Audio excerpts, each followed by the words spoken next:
My name is John Passfield, and the title of this reading will be John and Lewis Carroll, Video 10, Humpty Dumpty's New Story.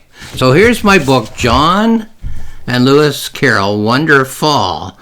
A picture of John looking down at a door in his backyard with some heads peering out of what is actually the darkness. These are the Wonderland characters. Here's a summary. As John the writer sits beside his pond, polishing a chapter of his new book, a door opens up in the grass, and the characters from Alice in Wonderland and Alice Through the Looking Glass peer up at him from the darkness. John tumbles down through a hole in the ground to Wonderland, where the characters are busy rehearsing scenes for a third Alice book, which they hope John will persuade their author to write. But what if their author, Lewis Carroll, has other ideas? So there were two Alice books. There are two historical Alice books.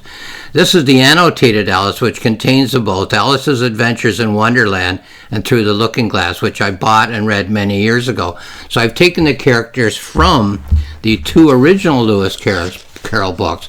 But the premise here is that the characters want a third Alice book, and they want John to help them to persuade Lewis Carroll to write the new book. So let's have a look at Humpty Dumpty, one of the Lewis Carroll characters, as he interacts with John. Humpty Dumpty speaks to John in Chapter 2 as they're falling, along with the other Alice characters, from John's backyard down to Wonderland. He then takes John aside in Chapter 9 and tells John the story that he hopes will be featured in a future Alice novel, should his author, Lewis Carroll, agree to write one. So let's look at Chapter 2. All of the Alice characters in John are falling from John's backyard down into Wonderland, and they all speak to John on the way down. So here's what Humpty Dumpty has to say as he's falling beside John down the rabbit hole. "I'm Humpty Dumpty, John. Who else would I be? But don't be fooled by the look. I've been doing a lot of thinking since the Alice books ended for me. I've discovered something momentous. I'd be honored to show it to you. The Humpty Dumpty saga goes on, John. Perhaps you'll be surprised to hear, far enough to fill a couple of future Alice books. In fact, I now see my earlier role as just the start." So, Humpty Dumpty has an idea for the new Alice book. Then we go to page 61, which is in Chapter 9, where Humpty Dumpty takes John aside and tells him about Humpty Dumpty's new idea for a future Alice book, a third Lewis Carroll Alice book. "It's Humpty Dumpty, and he's showing me himself who is sitting on a wall. The two of us stand and watch the scene. 'This is me, John,' he says as he points to his other self. 'Intact, pristine, not a mark or a scuff, as complete and integrated as on the day that I was made.' Below him there's a courtyard, cobblestones if he should happen to fall. 'This is where I want to show you what I've come to know. It will make a spectacular Bildungsroman, an Odyssean return for the new Alice book. It will be me, coming back from worse than the dead. I finally figured it out, John, how to pull myself back together, how to regenerate my being, bring the many back to one, yolk and white and scattered fragments of shell. And it's nothing to do with the poem, nothing to do with all the king's horses and all the king's men." So that's the first section of 3. Here's the second section in Chapter 9 of Humpty Dumpty explaining his new story to John. "It's best to live on the edge, John," Humpty Dumpty's telling me. "Be all the things that you can possibly be. Stand with your toes on the edge of the active volcano. Walk through the woods when the night is darkest. Dive deep down inside yourself and bring up pearls. Cast the safety net aside, John. You are the quarry of the diamond you wish to be."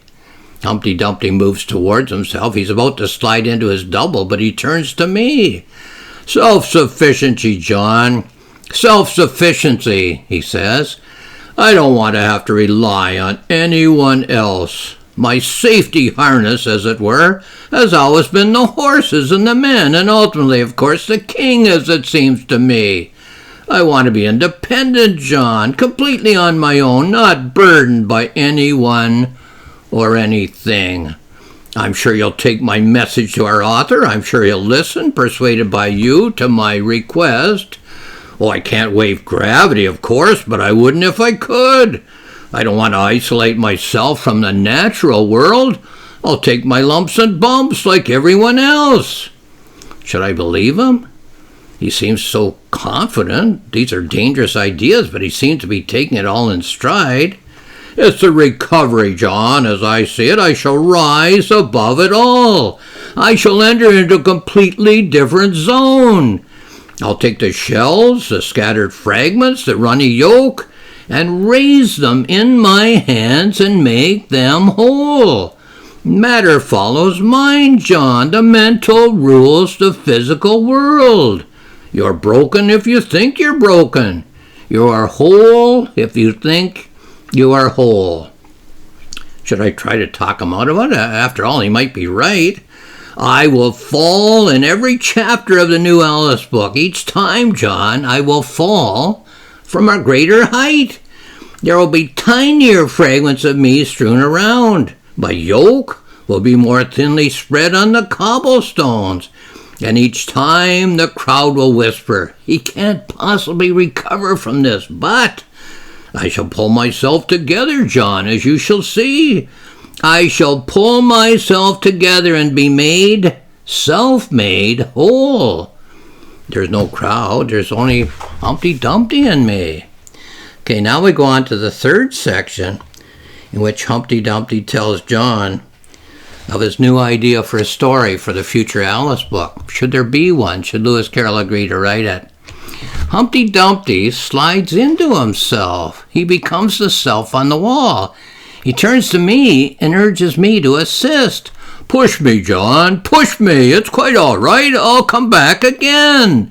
Put your hands against me and push me. Sure, I'll tumble. Sure, I'll fall. Sure, I'll splatter all over the pavement, just like in the poem, of course. But I'll regenerate myself, John. Pull myself back together again. And it will be nothing to do with the horses. Nothing to do with all the king's men. I don't make a move to push him. I shake my head. I'm about to speak when suddenly Humpty Dumpty begins to totter. He rolls back and forth on the wall. I make a move towards him. He's paralyzed as he gets close to the edge. Life is a series of duels and scars, John. I slap my gloves on the face of doom. Humpty Dumpty's rocking and shouting, I don't need the king anymore, John. I don't need the men and the horses. All I need is for you to push me off this wall. I get an elbow in the eye, inadvertent, I assume. I'm paralyzed with thinking. Should I reach out and stop him from tottering? Should I hold him in my arms? I'd better not squeeze him too tightly. He's an egg, after all. Before I complete my thought, he rolls right off the wall and is falling down, down, down towards the pavement. The impact makes a splatter on the cobblestones. I lean over and look below me. Fragments of shell and yolk and white are splattered on the pavement and the wall. I wait and watch and wonder. No one seems to have heard the fall.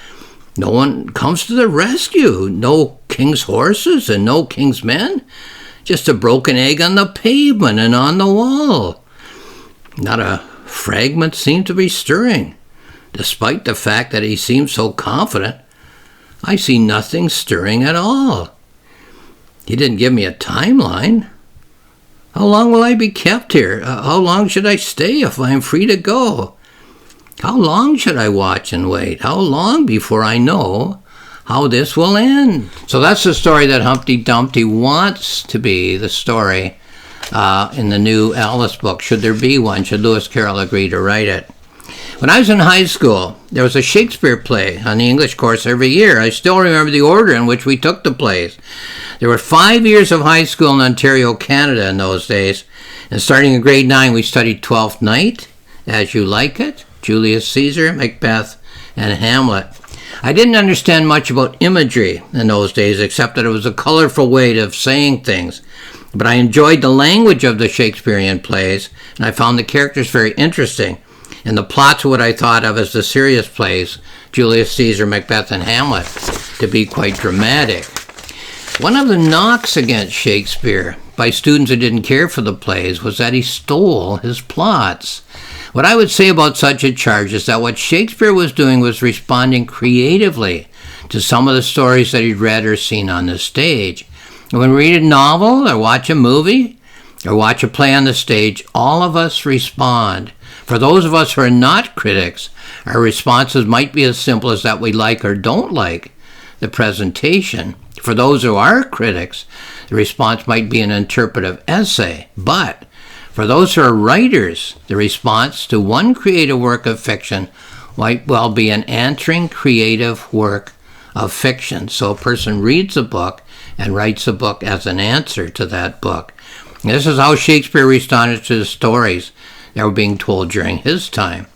Now, what the person who's not a critic or creative writer might not realize is that no one steals another person's story. And this is because the subconscious creative mind takes in the imagery of a story and mixes it with imagery of another kind. So you take something from the story and put something of yourself into it. In the subconscious mind of everyone, there are 3 kinds of imagery which make each retelling of a story completely unique. So if you sat down and tried to rewrite Alice in Wonderland, it wouldn't be the same as Lewis Carroll's Alice in Wonderland. There's the imagery from the original telling of the story. Not all of the original from the original telling, but the imagery that the unique mind of the listener or watcher considers to be significant. So I only took from those books what I found significant to me and to the times I'm living in. Secondly, there's the imagery of the life experience of the listener or watcher with whom the selected imagery from the original story interacts. So all of the imagery from my own life makes this a unique book. It's not a Lewis Carroll book that I've written. It's a John Passfield book. And thirdly, there's the imaginative imagery of the listener or the watcher, which operates in a way which is similar to that of our dreams and nightmares. It is imagery that's not necessarily based on the topic of the original story or the imagery of the life experience of the listener or the watcher, but which is created as an act of illuminating imagery. Imagery as a spotlight that shines on other imagery, as a means of highlighting some of the potential meanings of the newly created image pattern which the original story has stimulated in the creative subconscious mind of a listener or watcher. So all I'm saying there is that when I write a book based on the characters of Lewis Carroll, I add my own imaginative imagery as spotlight imagery to highlight something about the original story. Critics have examined the original stories that Shakespeare turned into his own plays, and none of them has charged Shakespeare with stealing his plots. All of these critics realize that Shakespeare, in an imaginative response to the imagery of the original stories, created a very unique body of plays.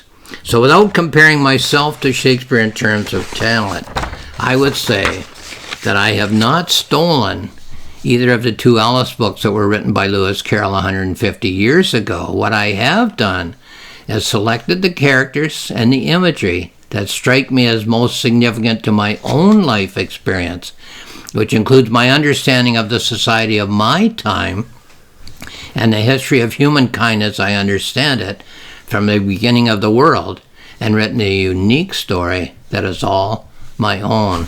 So, once again, then, this is my book, John and Lewis Carroll Wonderfall. It's available on Amazon, where there's more information. My publisher's website is Rocks Mills Press, where there's more information. And my website is johnpassfield.ca, where there's 2 free books. One is the planning notebook that I wrote while I was planning and writing this book, and the other is the reflective journal that I wrote as I was polishing this book. So both those books are there. Just click on the cover icon, and they're yours to read for free. All my thoughts as I was planning the book, writing the book, and polishing the book. And that's at johnpassfield.ca. Lastly, I'll say thank you for watching this video.